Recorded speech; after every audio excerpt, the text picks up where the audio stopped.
8 months in, and coronavirus is taking a toll, not only on our health, but on those with food insecurity and the homeless. Caught in the middle are children. As of 2018, more than 700,000 children lived in Mississippi. The Children's Defense Fund says of those children, 28% were poor, and those who were poor were disproportionately African American. 43% of those children Black, 14% white. Many of those children in single-family homes, and the numbers are growing in the pandemic.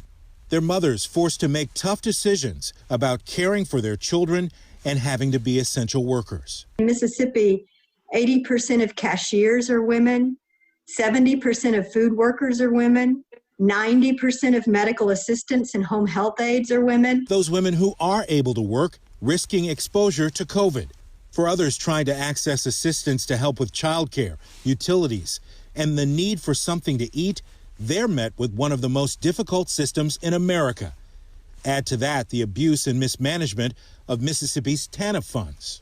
That money is being used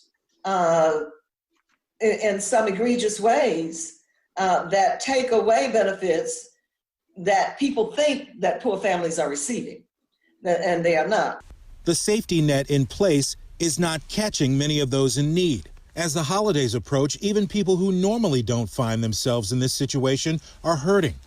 Both Garrett Fitzgerald and Burnett say it's time for Mississippi senators to push for more help on Capitol Hill. They have to know how difficult this situation is in Mississippi and how much the families in Mississippi need this help.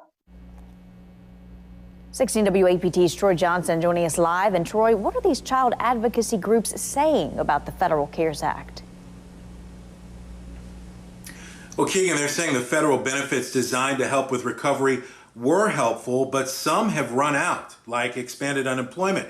They'd like to see those and other benefits extended, or there'll be even more families struggling to survive as we head into winter with COVID-19 not yet under control.